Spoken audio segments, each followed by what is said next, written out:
ನಾನು ಶಾಸಕನಾಗಿದ್ದಾಗ ಅಮಿತ್ ಶಾ ಇನ್ನೂ ಮಗು. ನನಗೆ ದೇಶಭಕ್ತಿ ಪಾಠ ಮಾಡ್ತಾರಾ? ಅಮಿತ್ ಶಾ ವಿರುದ್ಧ ನಿಗಿ ನಿಗಿ ಕೆಂಡ ಕಾರಿದ ದೊಡ್ಕರ್ಗೆ. ನಮಸ್ಕಾರ ವೀಕ್ಷಕರೇ, ಸುಪ್ರೀಂ ಟಿವಿ ನ್ಯೂಸ್ಗೆ ಸ್ವಾಗತ. ನಾನು ಅಶ್ವಥ್. ವೀಕ್ಷಕರೇ, ಅಮಿತ್ ಶಾ ಹಾಗೂ ಮಲ್ಲಿಕಾರ್ಜುನ್ ಖರ್ಗೆ ಅವರ ನಡುವೆ ಒಂದು ದೊಡ್ಡ ಸಮರ ಈಗ ಆಗ್ತಾ ಇರುವಂತಹದ್ದು. ಅಂದ್ರೆ ಮಲ್ಲಿಕಾರ್ಜುನ್ ಖರ್ಗೆ ಅವರು ಅಮಿತ್ ಶಾ ಅವರ ವಿರುದ್ಧ ನೇರವಾಗಿ ವಾಗ್ದಾಳಿಯನ್ನ ಮಾಡ್ತಾ ಇದ್ದಾರೆ. ಅದು ಎಷ್ಟರ ಮಟ್ಟಿಗೆ ಅಂತಂದ್ರೆ, ನೀನಿನ್ನೂ ಮಗು, ಅಂದ್ರೆ ನಾನು ಶಾಸಕರಾದಂತಹ ಸಂದರ್ಭದಲ್ಲಿ ನೀನಿನ್ನೂ ಮಗು, ನನಗೆ ನೀನು ದೇಶಭಕ್ತಿ ಪಾಠವನ್ನ ಕಲಿಸ್ತೀರಾ, ದೇಶಭಕ್ತಿ ಪಾಠವನ್ನ ಮಾಡ್ತೀರಾ ನೀವು ಹೀಗಂತ ಮಲ್ಲಿಕಾರ್ಜುನ್ ಖರ್ಗೆ ಅವರು ಅಮಿತ್ ಶಾ ವಿರುದ್ಧ ನೇರವಾಗಿ ವಾಗ್ದಾಳಿಯನ್ನ ಮಾಡಿದ್ದಾರೆ. ಮಲ್ಲಿಕಾರ್ಜುನ್ ಖರ್ಗೆ ಅವರು ಈ ರೀತಿಯಾಗಿ ಹೇಳಲಿಕ್ಕೆ ಒಂದು ಕಾರಣ ಕೂಡ ಇತ್ತು. ಮಲ್ಲಿಕಾರ್ಜುನ್ ಖರ್ಗೆ ಅವರು ದೇಶ ಕಂಡಂತಹ ಒಬ್ಬ ಅದ್ಭುತ ರಾಜಕಾರಣಿ. ಅಂದ್ರೆ ಸೋಲಿಲ್ಲದ ಸರದಾರ ಅಂತಂತೇಳಿ ಅವ್ರನ್ನ ಇವತ್ತಿಗೂ ಕೂಡ ಕರೀತಾರೆ. ಅಷ್ಟರ ಮಟ್ಟಿಗೆ ರಾಜಕಾರಣವನ್ನ ಮಾಡ್ಕೊಂಡು ಬಂದಿರುವಂತಹ ಒಬ್ಬ ರಾಜಕಾರಣಿ. ಇವತ್ತಿಗೂ ಕೂಡ ಕಾಂಗ್ರೆಸ್ ಪಕ್ಷದಲ್ಲಿ ಯಾರಾದರೂ ಒಬ್ರು ಕಾಂಗ್ರೆಸ್ ಪಕ್ಷದ ಕಟ್ಟಾಳು, ಕಾಂಗ್ರೆಸ್ ಪಕ್ಷದಲ್ಲೇ ಕಾಂಗ್ರೆಸ್ ಪಕ್ಷಕ್ಕೋಸ್ಕರನೇ ಯಾರಾದ್ರೂ ಹುಟ್ಟಿದ್ದಾರೆ ಅಂತಂತಂದ್ರೆ ಅದು ಮಲ್ಲಿಕಾರ್ಜುನ್ ಖರ್ಗೆ ಅವರಂದ್ರೂ ಕೂಡ ತಪ್ಪಾಲಿಕ್ಕಿಲ್ಲ. ಅಷ್ಟು ಆ ರೀತಿಯಾಗಿ ಕಾಂಗ್ರೆಸ್ ಪಕ್ಷಕ್ಕೆ ಇಡೀ ತಮ್ಮ ಜೀವನವನ್ನೇ ತೇಯ್ದಿದ್ದಾರೆ, ಅಂದ್ರೆ ಮುಡುಪಾಗಿಟ್ಟಿದ್ದಾರೆ. ಅಷ್ಟು ಆ ರೀತಿಯಾಗಿ ಕಾಂಗ್ರೆಸ್ ಪಕ್ಷಕ್ಕೆ ಅವರು ತನ್ನದೇ ಆದಂತಹ ಒಂದು ಕೊಡುಗೆಯನ್ನು ಕೊಟ್ಟಿದ್ದಾರೆ. ಇಂತಹ ಮಲ್ಲಿಕಾರ್ಜುನ್ ಖರ್ಗೆ ವಿರುದ್ಧ ಅಮಿತ್ ಶಾ ಅವರು ಅಂದ್ರೆ ದೇಶಭಕ್ತಿ ಪಾಠವನ್ನ ಕಲಿಸಿಕೊಡುವಂತಹ ಒಂದಷ್ಟು ಆ ರೀತಿಯಾಗಿ ನಡೆದುಕೊಂಡಿದ್ದಾರೆ. ಇದು ಮಲ್ಲಿಕಾರ್ಜುನ್ ಖರ್ಗೆ ಅವರಿಗೆ ಬಹಳ ಬೇಸರ ಕೂಡ ಆಗಿರುವಂಥದ್ದು. ಅದಕ್ಕೆ ಮಲ್ಲಿಕಾರ್ಜುನ್ ಖರ್ಗೆ ಅವರು ಏನ್ ಮಾಡಿದ್ದಾರೆ ಅಂತಂದ್ರೆ, ನಾನು ಮೊದಲ ಬಾರಿ ಶಾಸಕನಾದಾಗ ಅಮಿತ್ ಶಾ ಇನ್ನೂ ಮಗು, ನನಗೆ ದೇಶಭಕ್ತಿ ಪಾಠವನ್ನ ಮಾಡ್ತಾರಾ ಹೀಗಂತ ಅಮಿತ್ ಶಾ ವಿರುದ್ಧ ವಾಗ್ದಾಳಿಯನ್ನ ಮಾಡಿದ್ದಾರೆ. ಅಂದ್ರೆ ಇದು ಯಾವ ಸಂದರ್ಭದಲ್ಲಿ ಬಂತು, ಯಾವ ವಿಚಾರಕ್ಕೆ ಬಂತು ಇವರಿಬ್ಬರ ನಡುವೆ ಒಂದು ಕಾನ್ವರ್ಸೇಷನ್? ಎಸ್, ಕಾಂಗ್ರೆಸ್ನ ಅಧಿನಾಯಕಿ ಸೋನಿಯಾ ಗಾಂಧಿ ಅವರು ರಾಷ್ಟ್ರೀಯ ಗೀತೆ ವಂದೇ ಮಾತರಂಗೆ ಅಪಮಾನ ಮಾಡಿದ್ದಾರೆ ಎಂಬ ಹೇಳಿಕೆ ಅಥವಾ ಆ ರೀತಿಯಾದಂತಹ ಒಂದು ಸನ್ನಿವೇಶ, ಆ ಒಂದು ಸನ್ನಿವೇಶಕ್ಕೆ ಕೇಂದ್ರ ಗೃಹ ಸಚಿವ ಅಮಿತ್ ಶಾ ಅವರ ಆರೋಪಕ್ಕೆ ಎಐಸಿಸಿ ಅಧ್ಯಕ್ಷ ಮಲ್ಲಿಕಾರ್ಜುನ್ ಖರ್ಗೆ ಅತ್ಯಂತ ಖಾರವಾಗಿ ತಿರುಗೇಟ ನೀಡಿದ್ದಾರೆ. ಗೋವಾದಲ್ಲಿ ನಡೆದಂತಹ ಒಂದು ಬೃಹತ್ ಸಾರ್ವಜನಿಕ ಸಭೆಯಲ್ಲಿ ಮಾತನಾಡಿರುವಂತಹ ಅವರು, ಅಂದ್ರೆ ಮಲ್ಲಿಕಾರ್ಜುನ್ ಖರ್ಗೆ ಅವರು, ಬಿಜೆಪಿ ಮತ್ತು ಆರ್ಎಸ್ಎಸ್ ನಾಯಕರ ದೇಶಭಕ್ತಿಯ ಮೂಲವನ್ನೇ ಬಹಿರಂಗವಾಗಿ ಪ್ರಶ್ನಿಸಿ ವಾಗ್ದಾಳಿಯನ್ನ ಮಾಡಿದ್ದಾರೆ. ತಾವು ರಾಜಕೀಯ ಕ್ಷೇತ್ರದಲ್ಲಿ ಬೆಳೆದು ಬಂದ ದೀರ್ಘ ಹಾದಿಯನ್ನು ನೆನಪಿಸಿಕೊಂಡಂತಹ ಖರ್ಗೆ ಅವರು, ನಾನು ಮೊದಲ ಬಾರಿಗೆ ಶಾಸಕನಾಗಿ ಆಯ್ಕೆಯಾದಾಗ ಅಮಿತ್ ಶಾ ಅವರಿನ್ನೂ ಸಣ್ಣ ಮಗುವಾಗಿದ್ರು. ಅಂತಹವರು ಇಂದು ನಮಗೆ ದೇಶಭಕ್ತಿಯ ಬಗ್ಗೆ ಪಾಠ ಹೇಳಿಕೊಡಲು ಬರುತ್ತಿರುವುದು ಹಾಸ್ಯಾಸ್ಪದ.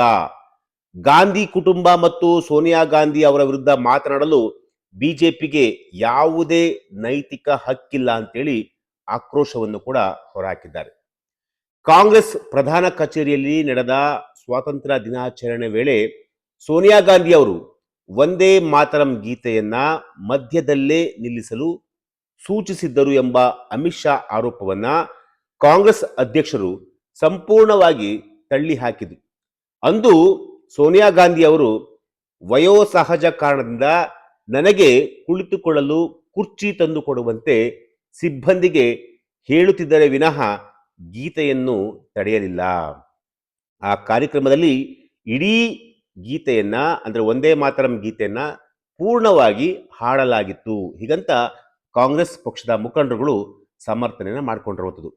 ಇದೇ ವೇಳೆ ವಂದೇ ಮಾತರಂ ಗೀತೆಯ ಇತಿಹಾಸವನ್ನ ಉಲ್ಲೇಖಿಸಿರುವಂತಹ ಕಾಂಗ್ರೆಸ್ ಪಕ್ಷ 1937 ವಿಶ್ವಕವಿ ರವೀಂದ್ರನಾಥ ಟ್ಯಾಗೂರ್ ಅವರ ಸಲಹೆಯಂತೆ ವಿವಿಧ ಧಾರ್ಮಿಕ ಸಮುದಾಯಗಳ ಭಿನ್ನಾಭಿಪ್ರಾಯಗಳನ್ನು ತಪ್ಪಿಸಲು ಗೀತೆಯ ಮೊದಲ 2 ಸಾಲುಗಳನ್ನ ಮಾತ್ರ ಸಾರ್ವಜನಿಕವಾಗಿ ಹಾಡಲು ನಿರ್ಧಾರ ಮಾಡಲಾಗಿತ್ತು.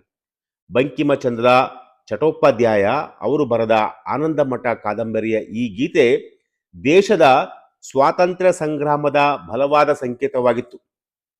ಪ್ರಸಕ್ತ ವರ್ಷ ವಂದೇ ಮಾತರಂ ಗೀತೆಗೆ 150 ವರ್ಷ ಪೂರೈಸುತ್ತಿರುವ ಹಿನ್ನೆಲೆಯಲ್ಲಿ ರಾಜಕೀಯ ಲಾಭಕ್ಕಾಗಿ ಬಿಜೆಪಿ ಈ ವಿಚಾರವನ್ನ ಅನಗತ್ಯವಾಗಿ ವಿವಾದವನ್ನ ಮಾಡ್ತಾ ಇದೆ ಹೀಗಂತ ಮಲ್ಲಿಕಾರ್ಜುನ್ ಖರ್ಗೆ ಅವರು ಖಂಡನೆ ಮಾಡಿದ್ದಾರೆ.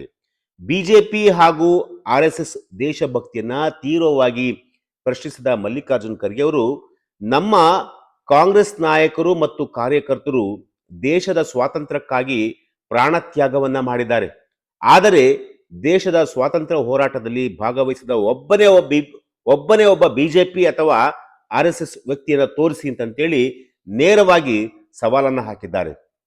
ಸ್ವಾತಂತ್ರ್ಯ ಹೋರಾಟದ ಇತಿಹಾಸವೇ ಇಲ್ಲದ ಬಿಜೆಪಿಯವರು ಕಾಂಗ್ರೆಸ್ಗೆ ದೇಶಭಕ್ತಿಯ ನೈತಿಕತೆ ಬೋಧಿಸುವುದು ಸರಿಯಲ್ಲ ಹೀಗಂತ ಮಲ್ಲಿಕಾರ್ಜುನ್ ಖರ್ಗೆ ಅವರು ಹೇಳಿರುವುದು. ಇತ್ತೀಚೆಗೆ ಉತ್ತರಾಖಂಡದ ಹಲ್ದೇನಿಯ ರಾಮಲೀಲಾ ಮೈದಾನದಲ್ಲಿ ತಾವು ಭಾಷಣ ಮಾಡಿ ಬಂದ ನಂತರ ಆ ಜಾಗವನ್ನ ಪವಿತ್ರಗೊಳಿಸಲು ಬಿಜೆಪಿ ಇತ್ತೀಚೆಗೆ ಉತ್ತರಾಖಂಡದ ಹಲ್ದೇನಿಯ ರಾಮಲೀಲಾ ಮೈದಾನದಲ್ಲಿ ತಾವು ಭಾಷಣ ಮಾಡಿ ಬಂದ ನಂತರ ಆ ಜಾಗವನ್ನ ಪವಿತ್ರಗೊಳಿಸಲು ಬಿಜೆಪಿ ಬೆಂಬಲಿತ ಸಂಘಟನೆಗಳು ಅಲ್ಲಿ ಹೋಮ ಹವನವನ್ನ ನಡೆಸಿರುವಂತಹ ಘಟನೆಯನ್ನು ಮಲ್ಲಿಕಾರ್ಜುನ್ ಖರ್ಗೆ ಉಗ್ರವಾಗಿ ಖಂಡಿಸಿದ್ದಾರೆ. ಲಕ್ಷಾಂತರ ಜನರ ಸಮ್ಮುಖದಲ್ಲಿ ತಾನಾಡಿದ ಮಾತುಗಳ ನಂತರ ಆ ಸ್ಥಳವನ್ನು ಶುದ್ಧೀಕರಿಸುವುದು ಇಡೀ ದೇಶಕ್ಕೆ ಹಾಗೂ ಒಬ್ಬ ಜನಪ್ರತಿನಿಧಿಗೆ ಮಾಡಿರುವಂತಹ ಅವಮಾನ. ನಿಜಕ್ಕೂ ಬಿಜೆಪಿಯವರೇ ದೊಡ್ಡ ಪಾಪಿಗಳು. ಮೊದಲು ಅವರು ತಮ್ಮ ಮನಸ್ಸನ್ನ ಶುದ್ಧೀಕರಣ ಮಾಡಿಕೊಳ್ಳಬೇಕು. ಧರ್ಮವನ್ನು ತಮ್ಮ ರಾಜಕೀಯ ಅನುಕೂಲಕ್ಕೆ ತಕ್ಕಂತೆ ಬಳಸಿಕೊಳ್ಳುತ್ತಿರುವುದು ಬಿಜೆಪಿಯ ನಿಜ ರೂಪವನ್ನ ಇಡೀ ದೇಶದಾದ್ಯಂತ ಪ್ರವಾಸ ಮಾಡಿ ಬಯಲುಗೊಳಿಸುವುದಾಗಿ ಅವರು ಘೋಷಣೆಯನ್ನು ಕೂಡ ಮಾಡಿದ್ದಾರೆ. ಒಟ್ಟಾರೆಯಾಗಿ ಹೇಳಬೇಕು ಅಂದರೆ ವಂದೇ ಮಾತರಂ 150ನೇ ವರ್ಷದ ಆಚರಣೆ ಮತ್ತು ದೇಶಭಕ್ತಿಯ ವಿಚಾರವು ಮುಂಬರುವಂತಹ ದಿನಗಳಲ್ಲಿ ಕೇಂದ್ರ ಸರ್ಕಾರ ಮತ್ತು ವಿಪಕ್ಷಗಳ ನಡುವೆ ಇನ್ನಷ್ಟು ತೀವ್ರ ರಾಜಕೀಯ ಸಮರಕ್ಕೆ ದಾರಿ ಮಾಡಿಕೊಡುವಂತಹ ಎಲ್ಲಾ ಲಕ್ಷಣಗಳು ಕೂಡ ಕಾಣಿಸ್ತಾ ಇರುವಂಥದ್ದು. ಇದು ಇವತ್ತಿನ ಒಂದು ವಿಚಾರ. ನಾಳೆ ಮತ್ತೊಂದು ವಿಚಾರದೊಂದಿಗೆ ನಾನು ನಿಮ್ಮನ್ನ ಭೇಟಿ ಆಗ್ತೀನಿ. ನಿರಂತರ ಸುದ್ದಿಗಾಗಿ ನೋಡ್ತಾ ಇರಿ supreme TV news. Thank you.